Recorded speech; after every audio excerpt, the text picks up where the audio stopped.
35 million views. Elon Musk says universal high income via checks issued by the federal government is the best way to deal with unemployment caused by AI. I completely agree with this, although I've seen a lot of people who disagree. Elon Musk continues, AI robotics will produce goods and services far in excess of the increase in the money supply, so there will not be inflation. Let's look at some objections. If everyone gets $1 million, no one has $1 million. I'm not sure why no one understands this. I don't understand this argument. What good does universal high income do when all that would happen is massive inflation for the cost of goods? Awesome, now everyone's a millionaire, and a computer now costs $20,000 because every retailer knows everyone's a millionaire. I think it would not cause massive inflation. Why?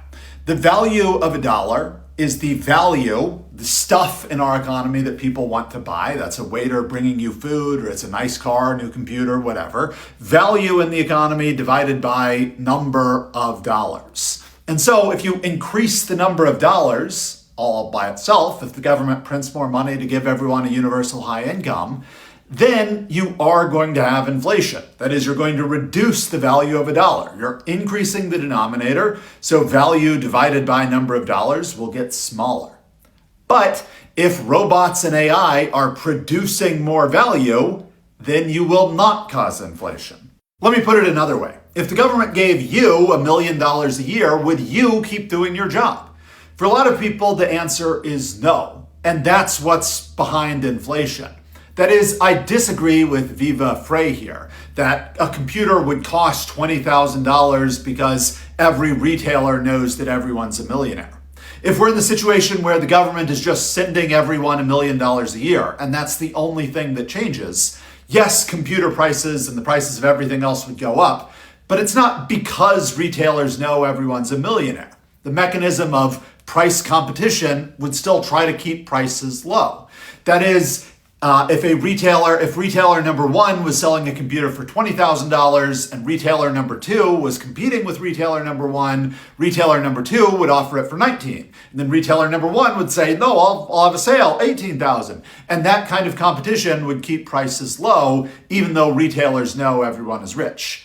Instead, the reason why prices would explode in this scenario is because people wouldn't be working to produce the computers. So there would be far fewer computers. You'd go into Best Buy and nobody would even be there in the store. The power wouldn't be on because the guys who maintain the electrical grid would not show up to work because they were millionaires. So if everyone got $1 million, people would just do less work. And because people were doing less work, there would be less stuff. Because there's less stuff, the cost of everything goes up. In order to incentivize a guy who gets $1 million a year for free from the government to show up at Best Buy and sell people computers, in order to hire people in that scenario, you have to pay them a lot more. So it becomes super expensive to get everything. But if robots do all the work, AI robotics produces goods and services, then that whole chain doesn't happen. You go to Best Buy, who's working behind the counter? It's a robot. Who made the computer? A robot did. The government gives you $1 million and everyone else, so the number of dollars goes way up. But if we have AI robots building more AI robots, working in mines and factories and producing way more stuff, then the value of $1 could stay the same. Meaning in the dream AI robot future, value of $1 stays the same, but you get more dollars. So universal high income, I think that's like an ideal future. The government sends you $1 million a year for nothing, and the price of stuff doesn't increase. So you'll actually be super rich. Now, it's not without its downsides. As Geoffrey Miller points out, all men would become economically irrelevant as providers. So if you're a man, you might get $1 million a year, but you'd probably have to be nice to women. It's not perfect, but on the whole, I think worth it. Some other things we'd have to look out for. One, we might call it disenfranchisement. That is, right now society needs people, and because people are needed, people are important to society. But in a future where AI and robotics are doing all the work, people wouldn't be important. In a way, it's kind of like Geoffrey Miller's concern about men.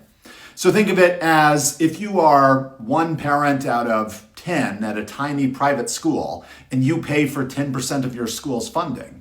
well, you would have a lot of say in what that school does and how they teach your children and how they interact and so on. But if you're one of hundreds of millions, you basically have no say. You're not an important part of the system. And I think that's a real concern. The people who control the AI and robotics will have all the power, and the average person won't really have any, won't be important at all, and you won't be able to withhold your labor or protest in any effective way. So I think that's a real concern. Second, robots can't do all jobs equally well, at least not at first, I think. So there will be some jobs which robots won't be able to do, or some goods and services they won't be able to provide. And those things really will see skyrocketing prices because the humans receiving universal high income will be not willing to do the jobs that robots can't do well unless you pay them absurd amounts of money.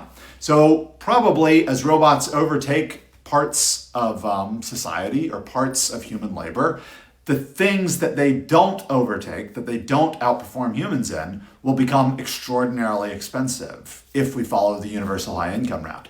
And that'll be difficult to deal with. And then the third thing, which I don't really think is a big issue, is purpose, or like the meaning of your life if you're not working. And I personally don't see that as a big deal. I think that's your responsibility as a human anyway, with or without labor. You have to figure out what you're doing in life and how to get by and what your goals are and everything.